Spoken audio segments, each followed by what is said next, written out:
Hey everyone, I'm Jonathan Lynch and I'm in the kitchen again. Go figure, right?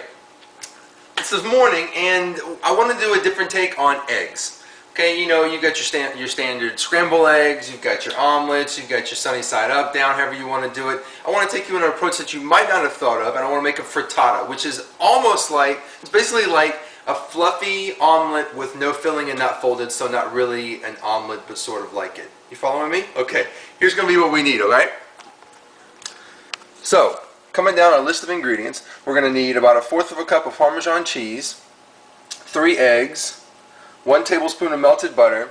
These are some peppers that we had in the backyard. You can use whatever you want to, whether it be bell peppers or spinach, or if you wanted to do like meat and do a sausage one, that's fine too. I have peppers, so that's what I'm using. This is 3 banana peppers, a little bit of Tabasco so I can keep the Louisiana flavor there, pepper and salt, and 1 tablespoon of butter that's already in the pan that we're going to melt for the peppers. Okay, so let's get cooking. So, we're going to turn on our heat first. High heat, we're going to let the butter melt. Now, the key to a frittata is making it fluffy. If it's not fluffy, it's not a frittata. But in time, you'll see that it's super simple to do it. We're going to do a couple of tricks here and there to keep it fluffy. Add a little bit of water to our eggs. We're going to beat our eggs before we put them into the pan, which I will do right now. Because you got to multitask while you're in the kitchen. That way, you're not standing around waiting for just something to happen.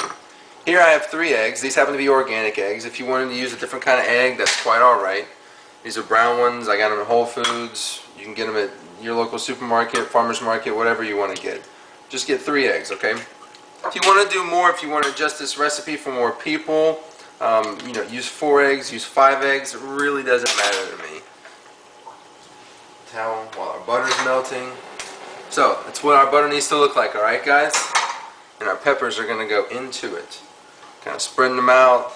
This is a really great take if you're tired of scrambled eggs, or if you're tired of sunny side up, and you're tired of the runny yolk. Even though I love the runny yolk, this will be a great substitute for any day for a runny yolk for me. Okay, so let me bring the camera down here so you can see what you're going on. I want you to see, this is what I have the camera propped up on right now. We're doing high-tech stuff here in California. So I got your 3 eggs. Here's a great tip for making sure the eggs are always cracked, or always broken. If you just dot the egg like that, it makes them a lot easier to beat. You start beating up in seconds, okay? So, everyone knows how to beat an egg. I don't need to tell that to you. But we're going to switch over here.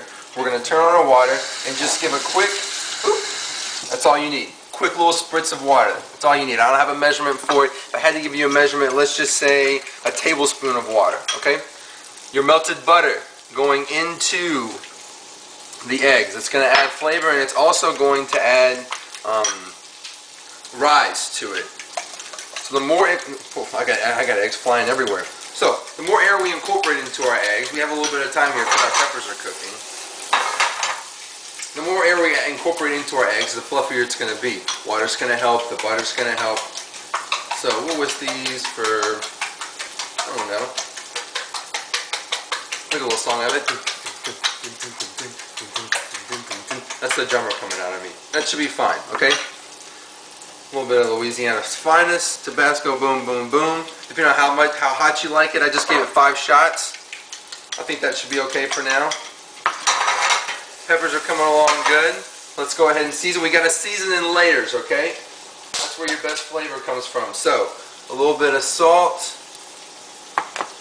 a little bit of pepper, and we'll let these cook just a little more.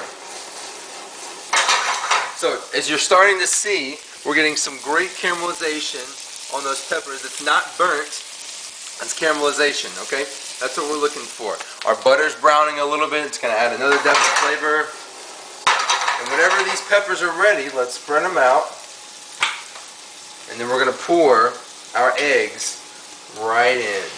Oh, money! Oh, goodness gracious, this is going to be so good. Now, let's get a spatula. Let's get a rubber spatula because we got a little work to do. And I should have had my spatula out beforehand, right guys? There's me not being prepared, right? That's okay. Well, I can't find one, so let's just use a wooden one. Because we're going to flip this frittata anyway. Now I can't shut my drawer. I got too much stuff in my drawer. Okay, so here's the technique. From the sides, you want to start to pull it away. You see how it all comes back in like that? So, push away, all the egg comes back in. Push away, all the egg comes back in. Okay? You want to do that until you have a somewhat stable platform. And what I mean by somewhat stable platform is that you can take the pan, roll it around, and nothing comes out. When you're at that point, I want you to add the cheese. Okay? Boom. Right on top. It's not stick, it's not going to hurt anything when you flip it over. So, here we go. Let me bring the camera back down. So when you see that you can move this frittata around, we're almost there. Let's do a little more of this. When you can pull it away and nothing comes out, like this, push, you see how there's nothing there? That's when you're ready to flip. So, by all means, you can use a spatula to flip it. You can put a plate on top, you can flip it, put it back in the pan. If you're feeling good that day, which I think that you will be, we're going to go for the one flip, okay? Let's see if I can make it happen. Fingers crossed. Okay. Boom! That's what I'm talking about. That's what I'm talking about. Now, here are some of the key factors you're looking for. Browned a little bit on the eggs, not burned again, a little browned on the eggs. And our eggs are pretty much already cooked, so it doesn't need to stay in the pan long. Remember, we have cheese on the other side too, so we don't want that to burn on us. We just want it to melt into the eggs, into the peppers, and I would say on the other side, maybe 20 seconds. I'm going to go get a plate.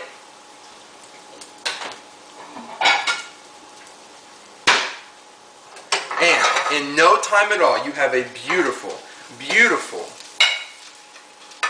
pepper frittata for you and maybe a loved one, but for me, it's just that. Guys, look at this. You can see the peppers. This looks like an egg pizza. It looks so good. Peppers, cheese on top. You see this nice caramelization of the egg coming all the way around. Guys, let's do the taste. Just so I don't leave you hanging, you can see where I have to walk around to get all my crazy utensils. Let's take a taste of this.